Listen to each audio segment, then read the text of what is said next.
और बड़ी खबर गुजरात नगर निकाय चुनाव से जुड़ी हुई आ रही है। 6 सीटों पर मतगणना इस वक्त जारी है और सभी 6 सीटों पर बीजेपी इस वक्त आगे चल रही है। तो बड़ी जीत की ओर बीजेपी नजर आ रही है। गुजरात नगर निकाय चुनाव से जुड़ी ये बड़ी खबर, 6 सीटों पर मतगणना इस वक्त जारी है और जो खबर सामने आ रही है वो ये कि बीजेपी इन 6 सीटों पर आगे चल रही है और अगर ऐसा है तो बड़ी जीत बीजेपी की होगी। फिलहाल मतगणना जारी है, 6 सीटों पर बीजेपी आगे चलती हुई नजर आ रही है। तो बड़ी खबर इस वक्त सीधे गुजरात नगर निगम चुनाव से जुड़ी हुई, जहां पर बीजेपी एक बड़ी जीत की ओर आगे बढ़ती हुई नजर आ रही है। 6 सीटों पर इस वक्त मतगणना जारी है और सूत्रों के हवाले से जो खबर मिल रही है कि इन सभी 6 सीटों पर बीजेपी बढ़त के साथ है, यानी बीजेपी जीत की ओर बढ़ती नजर आ रही है।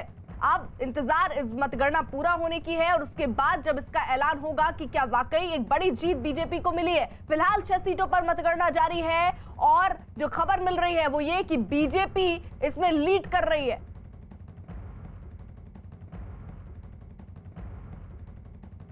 तो 6 सीटों पर मतगणना जारी है, एक बड़ी जीत की ओर बीजेपी बढ़ती हुई नजर आ रही है। इन 6 सीटों पर बीजेपी आगे चल रही है और जो खबर है वो ये कि गुजरात नगर निगम चुनाव में जो 6 सीटों पर मतगणना चल रही है उसमें बीजेपी लीड करते हुए नजर आ रही है, यानी बीजेपी जो है वो जीत की ओर बढ़ती हुई नजर आ रही है। अभी भी मतगणना आपको बता दे चल रही है। जनक हमारे साथ जुड़े हुए हमारे सहयोगी अपडेट के साथ। जनक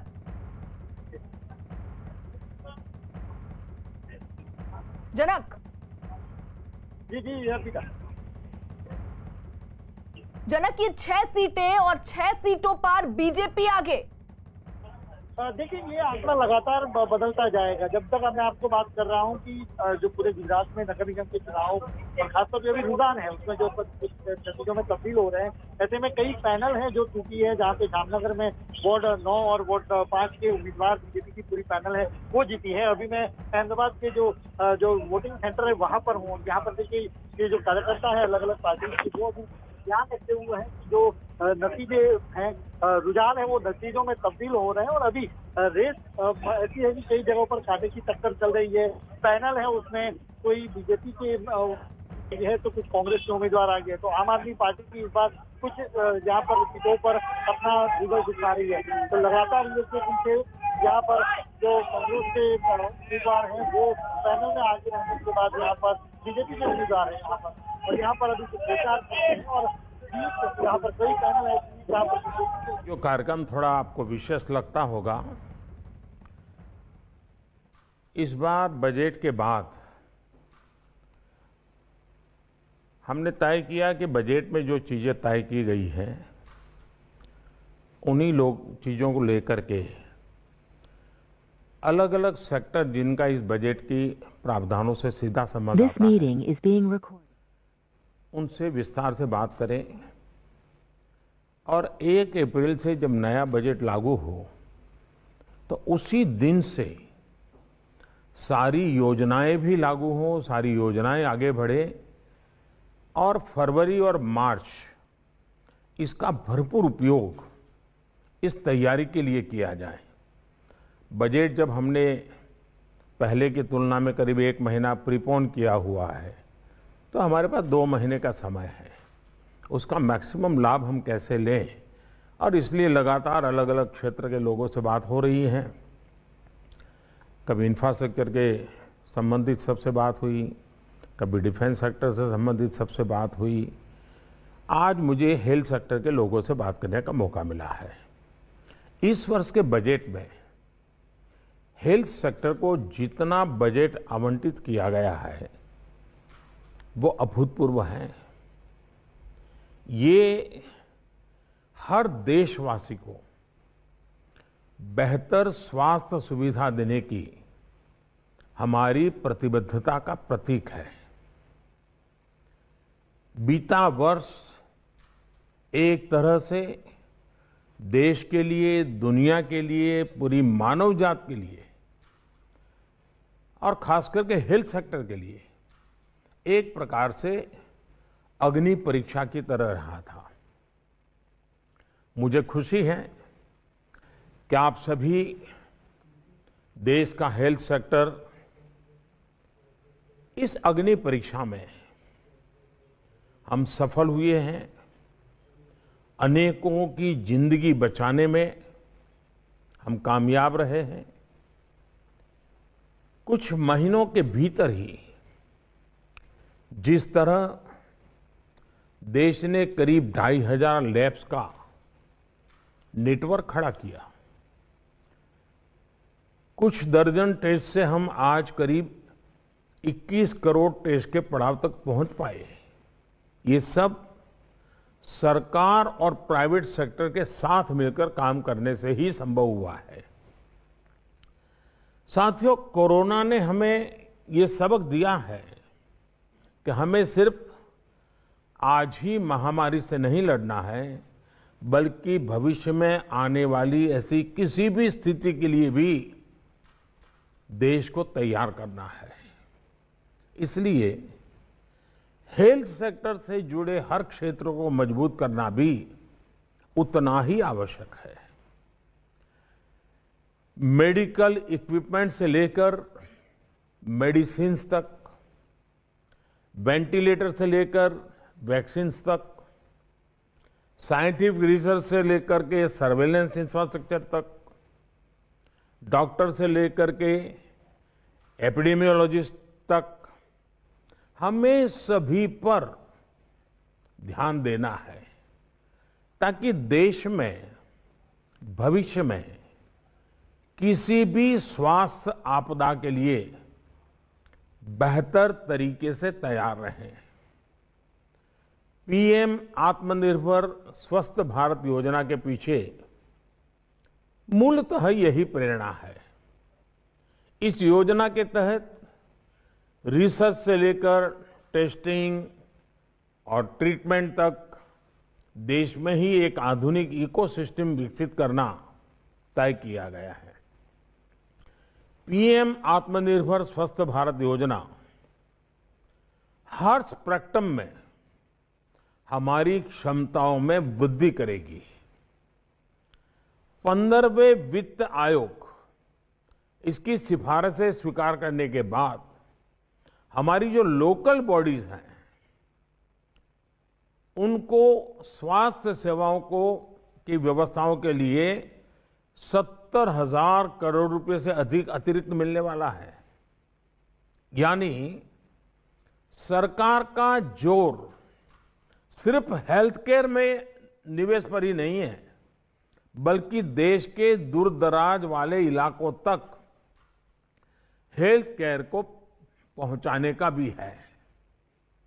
हमें यह भी ध्यान रखना है कि हेल्थ सेक्टर में किया गया निवेश स्वास्थ्य ही नहीं बल्कि रोजगार के अवसर भी बढ़ाता है। साथियों, कोरोना के दौरान भारत के हेल्थ सेक्टर ने जो मजबूती दिखाई है, अपने जिस अनुभव और अपनी शक्ति का प्रदर्शन किया है, उसे दुनिया ने बहुत बारीकी से नोट किया है। आज पूरे विश्व में भारत के हेल्थ सेक्टर की प्रतिष्ठा और भारत के हेल्थ सेक्टर पर भरोसा एक नए स्तर पर पहुंचा है। हमें इस भरोसे को ध्यान में रखते हुए भी अपनी तैयारियां करनी है। आने वाले समय में भारतीय डॉक्टरों की डिमांड विश्व में और ज्यादा बढ़ने वाली है और कारण है ये भरोसा।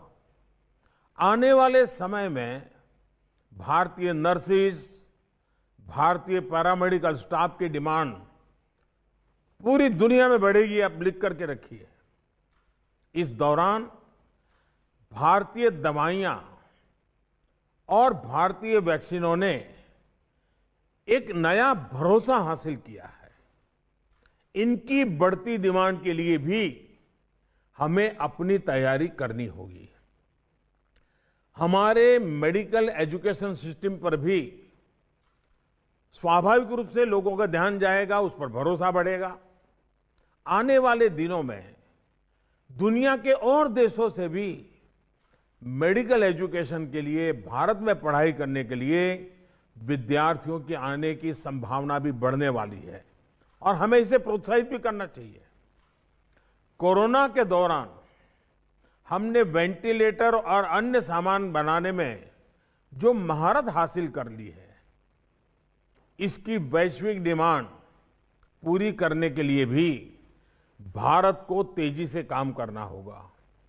क्या भारत ये सपना देख सकता है कि दुनिया को जिस जिस आधुनिक मेडिकल इक्विपमेंट की आवश्यकता है, वो कॉस्ट इफेक्टिव कैसे बने, भारत ग्लोबल सप्लायर कैसे बने और एफोर्डेबल व्यवस्था होगी, सस्टेनेबल व्यवस्था होगी, यूजर फ्रेंडली टेक्नोलॉजी होगी। मैं पक्का मानता हूं दुनिया की नजर भारत की तरफ जाएगी और हेल्थ सेक्टर में जरूर जाएगी। साथियों, सरकार का बजट निश्चित तौर पर एक कैटेलिक एजेंट होता है, लेकिन बात तभी बनेगी जब हम सब मिलकर के काम करेंगे। साथियों, स्वास्थ्य को लेकर हमारी सरकार की अप्रोच पहले की सरकारों की सोच से जरा अलग है। इस बजट के बाद आप भी ये सवाल देख रहे होंगे, जिसमें स्वच्छता की बात होगी, पोषण की बात होगी, वेलनेस की बात होगी, आयुष का हेल्थ प्लानिंग होगा। ये सारी चीजें एक होलिस्टिक अप्रोच के साथ हम आगे बढ़ा रहे हैं। यही वो सोच है जिसकी वजह से पहले हेल्थ सेक्टर को आमतौर पर टुकड़ों में देखा जाता था और टुकड़ों में ही उसको हैंडल किया जाता था। हमारी सरकार हेल्थ इश्यूज को टुकड़ों के बजाय एक होलिस्टिक तरीके से, एक इंटीग्रेटेड अप्रोच की तरफ से और एक फोकस तरीके से देखने का प्रयास कर रही है। इसलिए हमने देश में सिर्फ ट्रीटमेंट ही नहीं, वेलनेस पर फोकस करना शुरू किया है। हमने प्रिवेंशन से लेकर क्योर तक एक इंटीग्रेटेड अप्रोच अपनाई है। भारत को स्वस्थ रखने के लिए हम 4 मोर्चों पर एक साथ काम कर रहे हैं। पहला मोर्चा है बीमारियों को रोकने, मतलब कि प्रिवेंशन ऑफ इलनेस और प्रमोशन ऑफ वेलनेस। स्वच्छ भारत अभियान हो, योग पर फोकस हो, पोषण से लेकर गर्भवती महिलाओं और बच्चों को समय पर सही केयर और ट्रीटमेंट हो, शुद्ध पीने का पानी पहुंचाने का प्रयास हो, ऐसे हर उपाय इसका हिस्सा है। दूसरा मोर्चा गरीब से गरीब को सस्ता और प्रभावी इलाज देने का है। आयुष्मान भारत योजना और प्रधानमंत्री जन औषधि केंद्र जैसी योजनाएं यही काम कर रही हैं। तीसरा मोर्चा है हेल्थ इंफ्रास्ट्रक्चर और हेल्थ केयर प्रोफेशनल्स की क्वांटिटी और क्वालिटी में बढ़ोतरी करना। बीते 6 साल से एम्स और इस स्तर के दूसरे संस्थानों का विस्तार देश के दूर सुदूर के राज्यों तक किया जा रहा है। देश में ज्यादा से ज्यादा मेडिकल कॉलेज बनाने के पीछे भी यही सोच है। चौथा मोर्चा है समस्याओं से पार पाने के लिए मिशन मोड पर, फोकस तौर पर और समय सीमा में हमें काम करना। मिशन इंद्रधनुष का विस्तार देश के आदिवासी और दूर दराज के इलाकों तक किया गया है। देश से टीबी का खिलाफ जंग और टीबी को खत्म करने के लिए दुनिया ने 2030 का टारगेट रखा है। भारत ने 2025 तक का लक्ष्य रखा है। और मैं चाहूंगा कि टीबी की तरफ से इस समय विशेष ध्यान इसलिए देने के लिए मैं कहूंगा कि टीबी भी एक प्रकार से इन्फेक्टेड पर्सन के ड्रॉपलेट से ही फैलती है। टीबी की रोकथाम में भी मास्क पहनना, अर्ली डायग्नोसिस और ट्रीटमेंट, ये सारी बातें अहम है। ऐसे में कोरोना काल में जो हमें अनुभव मिला है, जो एक प्रकार से हिंदुस्तान के कॉमन मैन तक पहुंच चुका है। अब उसी हमारी प्रैक्टिसेस को हम टीबी के क्षेत्र में भी उसी मोड में काम करेंगे तो टीबी से जो हमें लड़ाई लड़नी है बहुत आसानी से हम जीत सकते हैं। और इसलिए कोरोना का एक्सपीरियंस, कोरोना के कारण जन सामान्य में जो जागृति आई है, वो बीमारी से बचने में भारत के सामान्य नागरिक ने जो योगदान दिया है, उन सारी चीजों को देख करके लगता है कि इसी मॉडल को आवश्यक के सुधार के साथ, एडिशन ऑल्टरनेशन के साथ अगर हम टीबी पर भी लागू करेंगे तो 2025 का टीबी मुक्त भारत का सपना हम पूरा कर सकते हैं। इसी तरह आपको याद होगा हमारे यहाँ खास करके उत्तर प्रदेश में गोरखपुर वगैरह जो क्षेत्र हैं, जैसे पूर्वांचल भी कहते हैं, उस पूर्वांचल में दिमागी बुखार से हर वर्ष हजारों की तादाद में बच्चों की दुखद मृत्यु हो जाती थी। भारत की संसद में भी उसकी चर्चा होती थी। एक बार तो इस विषय पर चर्चा करते हुए हमारे वर्तमान उत्तर प्रदेश के मुख्यमंत्री योगी जी बहुत रो पड़े थे उन बच्चों की मरने की स्थिति देख करके। लेकिन जब से वो वहां मुख्यमंत्री बने, उन्होंने एक प्रकार से फोकस एक्टिविटी की, पूरी तरह जोर लगाया। आज हमें बहुत आशास्पद परिणाम मिल रहे हैं। हमने दिमागी बुखार को फैलने से रोकने पर जोर दिया, इलाज की सुविधाएं बढ़ाई, तो इसका अब असर भी देख रहा है। साथियों, कोरोना काल में आयुष से जुड़े हमारे नेटवर्क ने भी बेहतरीन काम किया है। ना सिर्फ ह्यूमन रिसर्च को लेकर बल्कि इम्यूनिटी और साइंटिफिक रिसर्च को लेकर भी हमारा आयुष का इंफ्रास्ट्रक्चर देश के बहुत काम आया है। भारत की दवाओं और भारत की वैक्सीन के साथ साथ हमारे मसालों, हमारे काढ़े का भी कितना बड़ा योगदान है, ये दुनिया आज अनुभव कर रही है। हमारी ट्रेडिशनल मेडिसिन ने भी विश्व मन पे अपनी एक जगह बनाई है। जो ट्रेडिशनल मेडिसिन से जुड़े हुए लोग हैं, जो उसके उत्पादन के साथ जुड़े हुए लोग हैं, जो आयुर्वेदिक परंपराओं से परिचित लोग हैं, हमारा फोकस भी ग्लोबल रहना चाहिए। विश्व जिस प्रकार से योग को आसानी से स्वीकार कर रहा है, वैसे ही विश्व होलिस्टिक हेल्थ केयर की तरफ गया है। साइड इफेक्ट से मुक्त हेल्थ केयर विश्व का ध्यान गया है। उसमें भारत की ट्रेडिशनल मेडिसिन बहुत काम आ सकती है। भारत की जो ट्रेडिशनल मेडिसिन है वो मुख्यतः हर्बल बेस है और उसके कारण विश्व में उसका आकर्षण बहुत तेजी से बढ़ सकता है। हार्म के संबंध में लोग निश्चिंत होते हैं, इससे कोई हार्मफुल नहीं है। क्या हम उसको भी जोर लगा सकते हैं? हमारे हेल्थ के बजट को और इस क्षेत्र में काम करने वाले लोग मिलकर के कुछ कर सकते हैं। कोरोना के दौरान हमारी परंपरागत औषधियों की ताकत देखने के बाद हमारे लिए खुशी का विषय है। और आयुर्वेद में, ट्रेडिशनल मेडिसिन में विश्वास करने वाले भी सही, और उसमें उससे अलग हमारे मेडिकल प्रोफेशन जुड़े हुए लोगों के लिए गर्व की बात है कि विश्व स्वास्थ्य सेंटर WHO भारत में अपना global centre of traditional medicine भी शुरू करने जा रहा है। ऑलरेडी उन्होंने अनाउंसमेंट कर दिया है, भारत सरकार उसकी प्रक्रिया भी कर रही है। ये जो मान सम्मान मिला है, इसको हमें दुनिया तक पहुंचाना हमारा दायित्व बनता है।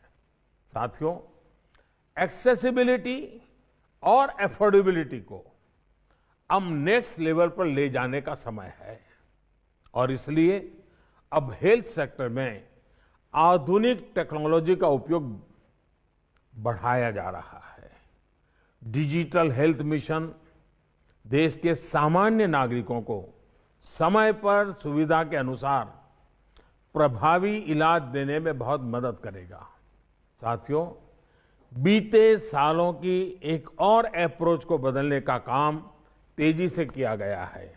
ये बदलाव आत्मनिर्भर भारत के लिए बहुत जरूरी है।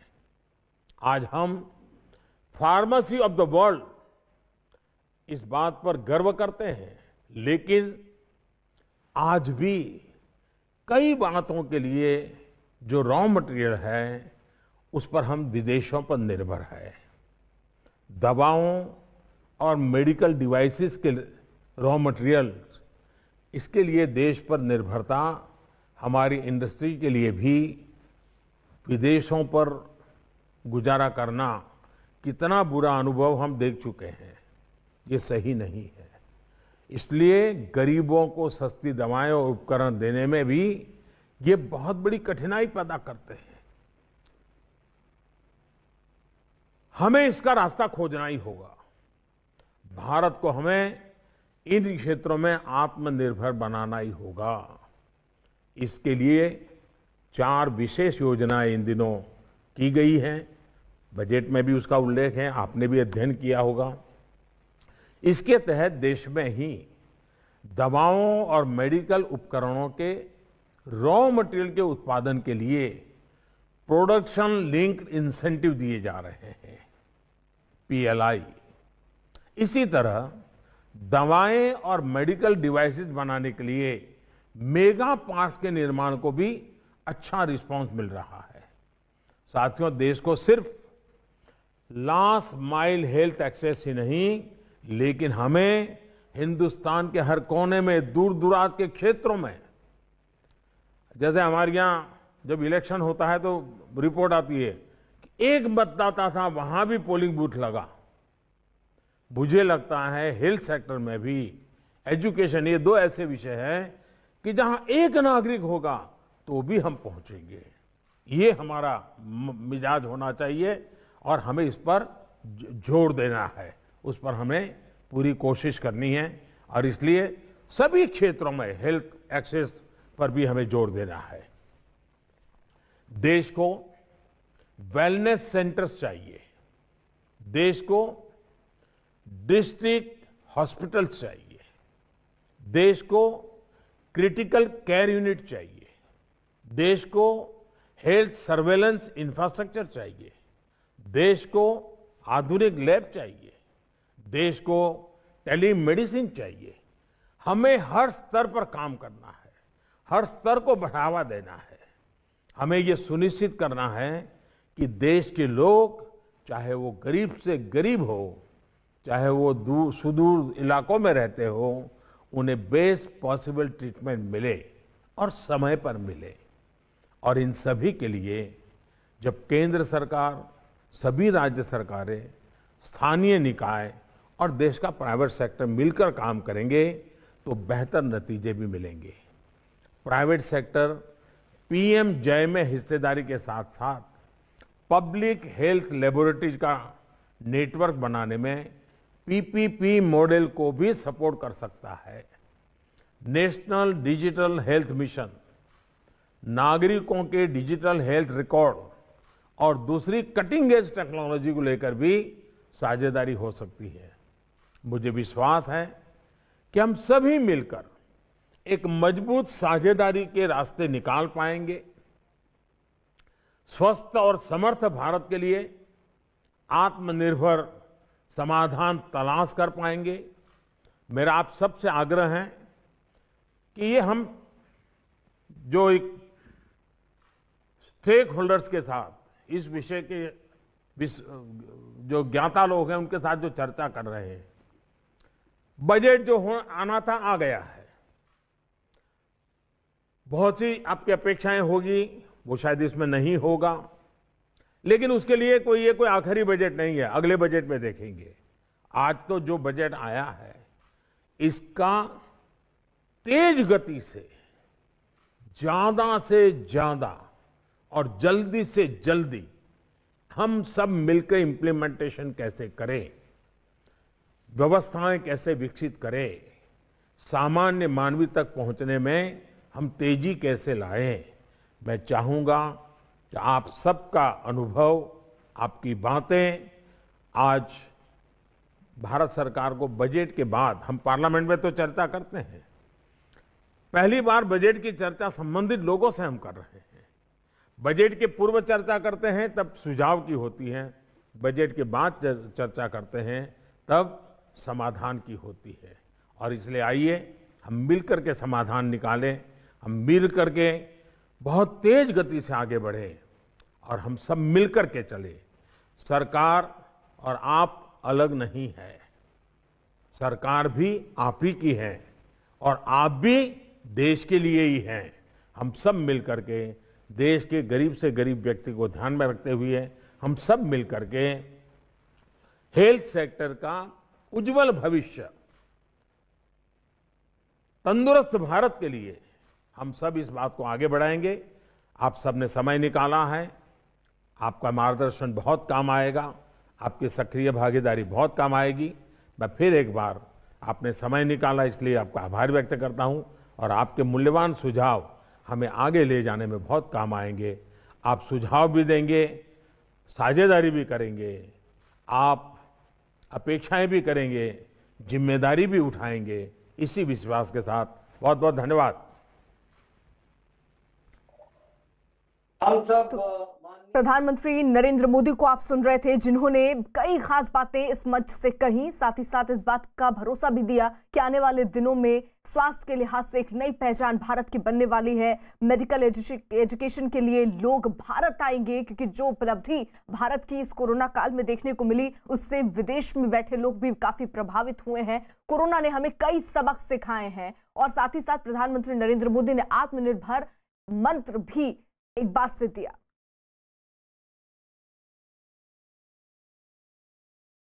एक बार फिर से बात कर लेते पश्चिम बंगाल की। पश्चिम बंगाल घोटाले की आज अब सीधे सीधे ममता बनर्जी के भतीजे अभिषेक बनर्जी की पत्नी तक पहुंच गई है। कोयला घोटाले में सीबीआई का एक्शन और सियासत दोनों रफ्तार पकड़ रहे हैं, जिसके बाद बंगाल की ममता बनर्जी सरकार की मुश्किलें लगातार बढ़ रही हैं। तो अब से थोड़ी देर में सीबीआई की टीम अभिषेक बनर्जी की पत्नी रुजिरा बनर्जी से पूछताछ करेगी। पूछताछ के लिए सीबीआई की टीम उनके घर शांति निकेतन पहुंची। सीबीआई ने 21 तारीख को ही पूछताछ के लिए नोटिस दिया था। इसके जवाब में रुजिरा ने 23 फरवरी को सुबह 11 से दोपहर 3 बजे के बीच उनके घर पर सीबीआई को आने के लिए जवाब भेजा था। हालांकि रुजिरा ने ये अपने जवाब में भी कहा कि उन्हें नहीं पता सीबीआई उनसे क्यों पूछताछ करना चाहती है। सीबीआई की एक टीम रविवार को रुजिरा के घर गई थी, पर उस वक्त रुजिरा घर पर मौजूद नहीं थी। सीबीआई को शक है कि कोयला तस्करी के पैसे विदेश भेजे गए।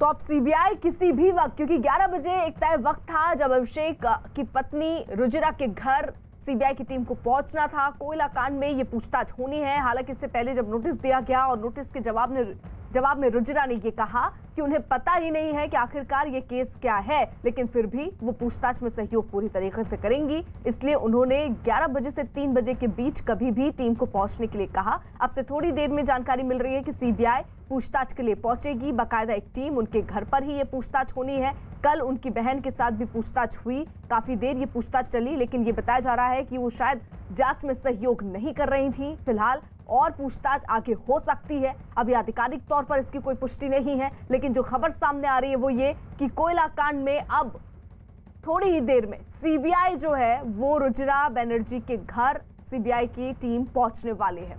आशिका हमारे साथ, हमारे सहयोगी इस वक्त कोलकाता से जुड़ चुकी हैं। आशिका, कितनी देर में ये टीम पहुंचने की संभावना दिख रही है?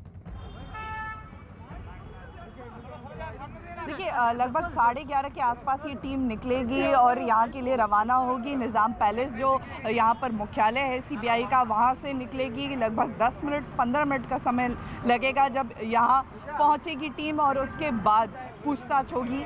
कल 3 घंटे की पूछताछ हुई थी मेनका गंभीर के साथ, जो कि रुजिरा बनर्जी की बहन है। तस्वीरें मैं आपको दिखाऊं, ये अभिषेक बनर्जी का घर है, कोलकाता का हरीश मुखर्जी रोड है और यहीं पर सीबीआई की टीम आएगी। जो अभी तक जानकारी मिल रही है, लगभग 8 लोगों की ये टीम आएगी, जिसमें से 2 महिला अधिकारी भी होंगी। कल भी देखा गया था कि मेनका गंभीर से पूछताछ के लिए भी सीबीआई की महिला अधिकारी भी वहाँ पर पहुँची थी।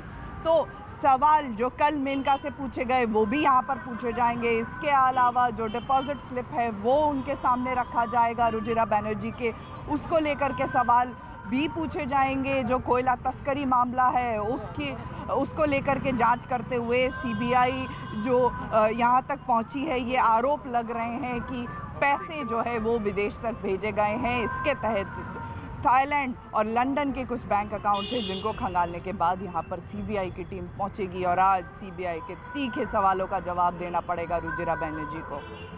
रही जरा आशिका आप साथ। वहीं सीबीआई के सूत्र ये बता रहे हैं कि एसपी विश्वजीत दास के नेतृत्व में 8 सदस्यों की टीम रुजिरा से पूछताछ कर सकती है। टीम में डीएसपी रैंक की 2 महिला अफसर भी शामिल हो सकती हैं। बैंकॉक के बैंक अकाउंट और कई लेन देन की कॉपी दिखाकर रुजिरा से पूछताछ की जा सकती है। पैसों के लेन देन को लेकर सवाल हो सकते हैं।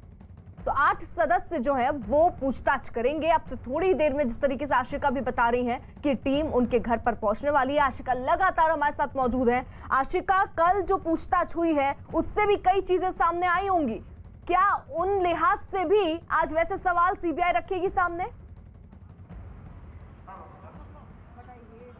जो सूत्र बता रहे हैं सीबीआई के, कल जो पूछताछ हुई उससे बहुत ज़्यादा संतुष्ट नहीं हैं। तो आज जब पूछताछ होगी रुजिरा बनर्जी से तो उसके बाद दोनों के जवाबों को मिलाया जाएगा। इसके बाद आगे का निर्णय लेंगे अधिकारी कि फिर से किसी से पूछताछ की ज़रूरत है कि नहीं है। कल लगभग 3 घंटे पूछताछ चली। आज देखना होगा कि रुजिरा बनर्जी को कितने घंटों तक ये सवालों का जवाब देना पड़ेगा। सीबीआई के जो आरोप है वो मनी ट्रेल का है कि यहाँ से कोयला तस्करी के पैसे जो है वो शेल कंपनी के ज़रिए विदेशों तक गए हैं। तो जो बैंक अकाउंट्स हैं, जो डिपॉजिट स्लिप दिखाए जा रहे हैं बीजेपी के नेताओं के ज़रिए भी, उनको भी सामने रख करके रुजिरा को से सवाल पूछा जाएगा। रही जरा सा। देखिए, इससे पहले सीबीआई ने कल रुजिरा बनर्जी की बहन मेनका गंभीर से करीब 3 घंटों तक की पूछताछ की। सीबीआई सूत्र तो ये कह रहे हैं कि मेनका से हुई पूछताछ से जांच एजेंसियां जो हैं वो संतुष्ट नहीं है। सूत्रों का यह भी दावा है कि मेनका गंभीर ने पूछताछ के दौरान सवालों के सही जवाब नहीं दिए। कल मेनका के बाद अब आज अभिषेक बनर्जी की पत्नी रुजिरा से सीबीआई पूछताछ करेगी। सीबीआई सूत्रों के मुताबिक कोयला तस्करी का पैसा फर्जी कंपनियों के जरिए विदेशी खाते में जमा किए जाते थे। फर्जी कंपनियों के जरिए ये पैसे बैंकॉक और लंदन के खाते में जमा होते थे, जिसको लेकर अभिषेक बनर्जी की पत्नी और मेनका रडार पर है। अमित भी हमारे साथ मौजूद हैं। और अमित, देखिए, कल जहां पर एक तरफ मेनका गौतम से पूछताछ हुई जो कि बहन है रुजिरा की, आज रुजिरा से पूछताछ होनी है। ये सिलसिला अभी कहां तक पहुंच सकता है पूछताछ का?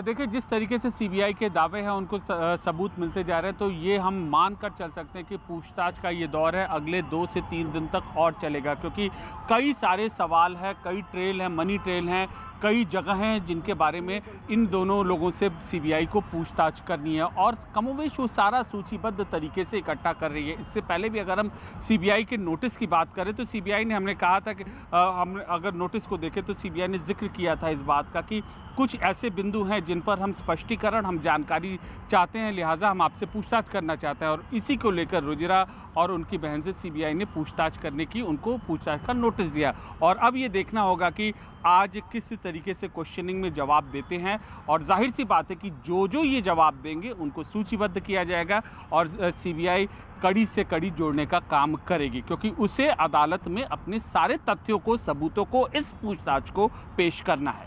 ठीक है, आप रहिए जरा सा। देखिए, सीबीआई जांच को लेकर टीएमसी खुलकर मैदान में उतर आई है। पार्टी ने टाइमिंग पर सवाल उठा दिए हैं। ममता बनर्जी का कहना है कि वो इससे डरने वाली नहीं। उधर बीजेपी का कहना है कि जांच एजेंसियां बिना तथ्यों के कोई कार्रवाई नहीं करती। बीजेपी का आरोप है कि बंगाल में भ्रष्टाचार बहुत दिनों से चल रहा था, पर ममता इस पर ध्यान नहीं दे रही थी। बंगाल में कई सालों से अलग अलग डिपार्टमेंट, अलग अलग स्तर पर काफ़ी भ्रष्टाचार हुआ है। यहाँ के लोग सब जानते हैं, लेकिन इसका कोई निराकरण नहीं हो रहा था। ममता बनर्जी की जो भाषा है, उनकी पार्टी की जो क्रियाकलाप है, इससे बंगाल की संस्कार, कल्चर, यहाँ की शिक्षा, यहाँ के उद्योग सब पीड़ित हुआ है, सबका नुकसान हुआ है। भारतीय जनता पार्टी इसको सुरक्षित कर सकता है, उसको आगे बढ़ा सकता है। आशिका, जहां एक तरफ देखिए सियासत इसको लेकर जारी है, वहीं ये जांच का सिलसिला भी आगे जारी है। अब एक बात तो तय है कि बीजेपी इसे बड़ा मुद्दा बनाएगी। इसको लेकर ममता सरकार की क्या तैयारी है? दोनों ही दल इसको बड़ा मुद्दा बनाएंगे अर्पिता। एक तरफ बीजेपी लंबे समय से आरोप लगाती रही है अभिषेक बनर्जी पर, उनको उंगली उठाने का एक और मौका मिल गया है, तो वहीं टीएमसी इसे लेकर के पॉलिटिकल वेंडेटा की बात करेगी और विक्टिम कार्ड खेलने की कोशिश करेगी। तो दोनों ही दल फायदा उठाने की कोशिश करेंगे। इस बीच जांच आगे बढ़ती जा रही है। पिछले कई महीनों से नकेल सीबीआई की लगी हुई थी। जो यहाँ पर नाम कई सामने आए हैं। अनूप माझी लाला, जिसकी संपत्ति को कुर्क करने के लिए कोर्ट से ऑर्डर ले चुकी है सीबीआई। इसके अलावा विनय मिश्रा, जिसे भगौड़ा घोषित कर चुकी है सीबीआई।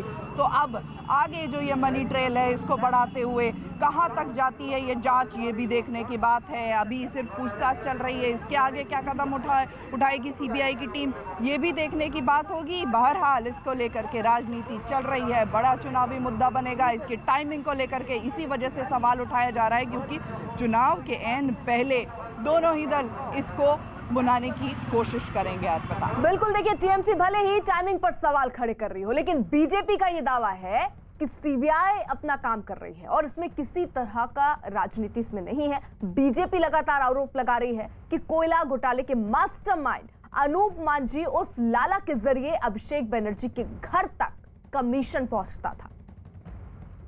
रही है कि सरकारी मशीनरी का दुरुपयोग किया जा रहा है।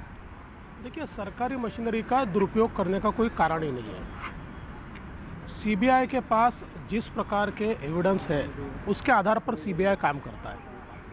और कोई भी जो नेता होते हैं, उनके ऊपर कोई कार्रवाई करने से पहले सीबीआई सारी जांच कर लेता है, उसके बाद ही कार्रवाई होती है। मुझे ऐसा लगता है कि इसको राजनीतिक रंग देने का कोई कारण नहीं है। और इसके बारे में जो सफाई है या जो कुछ सारी चीज़ें स्पष्टीकरण है, वो सीबीआई देगी। सर, आने वाले दिनों में बीजेपी के जो चुनाव प्रचार अभियान में क्या इस चीज का जिक्र होगा, इस छापेमारी का या इन कोयला घोटाले के प्रकरण का? निश्चित रूप से होगा। अगर कोई घोटाला हुआ है, और यही घोटाला क्यों, यहाँ इतने अलग अलग प्रकार के भ्रष्टाचार हुए हैं, अलग अलग प्रकार से लोगों को जो केंद्रीय योजनाएं हैं उन योजनाओं से दूर रखा गया है। यहाँ के किसानों को किसान सम्मान नहीं मिलता। केंद्र सरकार की 100 से ज़्यादा योजनाएं हैं, जिन योजनाओं को या तो यहाँ लागू नहीं किया जाता या फिर उसको अलग ढंग से रोका जाता है। तो ये सारी चीज़ें तो सामने आएगी, क्योंकि बंगाल का जो नागरिक है, उस नागरिक का भी ये अधिकार है कि केंद्र सरकार अगर उसके लिए कोई काम करता है, कोई पैसा भेजता है, तो पैसा उसको मिलना चाहिए। उसको कौन रोकने वाले आप होते हो? अगर उसको रोका जाता है तो ये बात तो आएगी। देखिए, बंगाल के जिस कोयला घोटाले के पर्दाफाश ने ममता सरकार की नींद उड़ा दी, उसे अंजाम देने वाले दो मास्टरमाइंड हैं। ये दोनों कानून की नजरों में बंगाल के कोयला डॉन हैं। दोनों ने कोयला चोरी, उसकी तस्करी और सप्लाई की ऐसी अवैध चेन बनाई जिसे बंगाल का पुलिस प्रशासन या सरकार भी नहीं तोड़ पाई। जब सीबीआई और ईडी ने जांच शुरू की तो मालूम हुआ कि कोयला माफिया ने सरकारी खदानों से सबके सामने दिन रात कोयला चुराया और कारखानों में कौड़ियों के भाव बेचकर करोड़ों रुपए कमाए। बीजेपी का बड़ा आरोप है कि कोयला घोटाले की कमाई का बड़ा हिस्सा टीएमसी से जुड़े कुछ खास नेताओं के जरिए विदेश के बैंकों में जमा कराया गया। देखिए, बंगाल के कोयला माफिया के सामने कैसे पूरे सिस्टम ने सरेंडर कर दिया।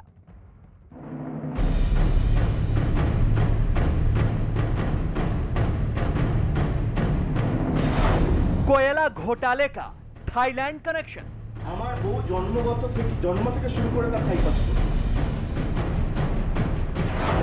कोल माफिया का बेखौफ गैंग, कोयले के डॉन पर शिकंजा। बंगाल में करोड़ों रुपए के कोयला घोटाले के पीछे जिन दो लोगों का हाथ माना जा रहा है, उसमें एक है अनूप माझी उर्फ लाला और दूसरा जयदेव मंडल। इन दोनों का कोयला तस्करी नेटवर्क इतना मजबूत था कि कोयले से भरे ट्रकों को रोकने की हिम्मत पुलिस प्रशासन के अफसरों में भी नहीं थी। कोयला तस्करी से जिसका नाम जुड़ा हुआ है अनूप माझी उर्फ लाला, उसके प्रभाव का अंदाजा इसी बात से लगाया जा सकता है कि प्रदेश में उसके कारोबार के, जो कि कोयला से जुड़ा हुआ था, किसी का डर नहीं था। उसका प्रभाव इतना ज़्यादा था कि ऑस्ट्रेलिया से जो कोयले की आपूर्ति आनी थी वो भी बंद हो गई थी। वो तस्करी का कोयला बंगाल की लगभग सभी बड़ी फैक्ट्रियों में सप्लाई करता। सब कुछ माझी अपने पैसे के दम पे चलाता था। जांच एजेंसियों के मुताबिक अनूप माझी और जयदेव मंडल ने कोयला चोरी, कोयले की तस्करी और चोरी के कोयले की सप्लाई को लेकर संगठित गिरोह बनाया था। आपको दिखाते हैं कि बंगाल का कोयला माफिया कैसे काम करता था। कई बड़ी फैक्ट्रियां कोयले से चलती हैं। फैक्ट्रियों में ऑस्ट्रेलिया का कोयला आता था। तस्करी का कोयला सस्ते में दिया जाता था। फैक्ट्रियों में ऑस्ट्रेलिया का कोयला बंद हो गया। इससे सरकार को राजस्व का बड़ा नुकसान हुआ। ना निकाले गए कोयले का राजस्व मिला और ना इंपोर्ट फीस। सीबीआई सूत्रों के मुताबिक जब से लाला और जयदेव मंडल के खिलाफ जांच शुरू की गई, उसके बाद से ऑस्ट्रेलिया के कोयले की आपूर्ति दोबारा शुरू हो गई है। यानी लाला पर सीबीआई का शिकंजा कसने के बाद कोयला माफिया का संगठित गिरोह टूटने लगा। सीबीआई इस बात की भी जांच कर रही है कि ईस्टर्न कोल लिमिटेड के इलाके में कोयले की लूट और इसमें माफिया के साथ मिलकर साठ-गांठ करने वाले अधिकारियों की क्या भूमिका है।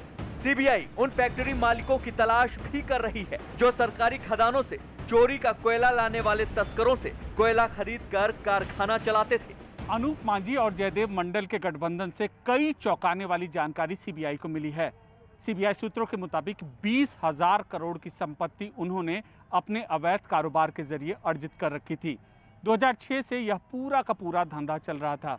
कार्रवाई के नाम पर सिर्फ कागजी कार्रवाई हो रही थी, लेकिन सच्चाई यही थी कि पुलिस और प्रशासन की नाक के नीचे वह अपना अवैध कारोबार जोर शोर से फैला रहे थे। बंगाल में कोयला घोटाले की जांच ने सियासी हलचल यूं ही नहीं बढ़ाई है। इस पूरे नेटवर्क के पीछे असली खेल करोड़ों रुपए का है। जांच एजेंसियों के मुताबिक जितने संगठित तरीके से बंगाल में कोयला माफिया काम कर रहा था, उसमें हर स्तर पर कई बड़े लोगों की भूमिका सवालों के घेरे में है, क्योंकि करोड़ों रुपए का कोयला दिन रात सरकारी खदानों से चोरी करके सरेआम सबके सामने निकाला और बेचा गया। दुर्गापुर समेत कई इलाकों में बड़े कारखाने हैं। रोजाना करीब 2000 टन कोयले का इस्तेमाल होता है। पहले ऑस्ट्रेलिया का कोयला हल्दिया पोर्ट से आता था। लाला का गैंग सक्रिय हुआ तो अवैध कारोबार शुरू हुआ। कोयले की चोरी और अवैध खनन होने लगा। रानीगंज, जामुडिया, दुर्गापुर, सालनपुर, पुरुलिया की फैक्ट्रियों में चोरी का कोयला जाने लगा। अनूप, लाला और जयदेव मंडल ने अरबों की संपत्ति बनाई। कोयला बच्चे चाहें तो देश बदल दें, बच्चे चाहें तो एक नई दुनिया बना दें। ऐसे ही कुछ अद्भुत यंग जीनियस के साथ नेटवर्क 18 दिखा रहा है एक अनोखा शो, बायजूस यंग जीनियस। 27 फरवरी को शाम 7 बजे न्यूज़ 18 इंडिया पर देखिए हरियाणा की जान, देश की शान, 14 साल की टेबल टेनिस चैंपियन। रोहतक में रहने वाली सुहाना सैनी अंडर 15 में देश की नंबर 1 टेबल टेनिस खिलाड़ी है। पूरी दुनिया में उसकी रैंकिंग भी 22 है। सुहाना अब तक 39 राष्ट्रीय और 29 अंतर्राष्ट्रीय मुकाबले जीत चुकी है, जिनमें यूएस ओपन से लेकर साउथ एशिया जूनियर कप शामिल है। सुहाना ने 6 साल की उम्र से खेलना शुरू किया। राष्ट्रीय स्तर की खिलाड़ी उसकी मां ही उसकी गुरु हैं। सुहाना कई बार चीन या जापान के खिलाड़ियों को हरा चुकी हैं और अब ओलंपिक्स में गोल्ड लाने का सपना देख रही हैं। 27 फरवरी शाम 7 बजे न्यूज़ 18 इंडिया पर मिलिए इस विलक्षण बच्ची से। जरूर देखिए बायजूस यंग जीनियस।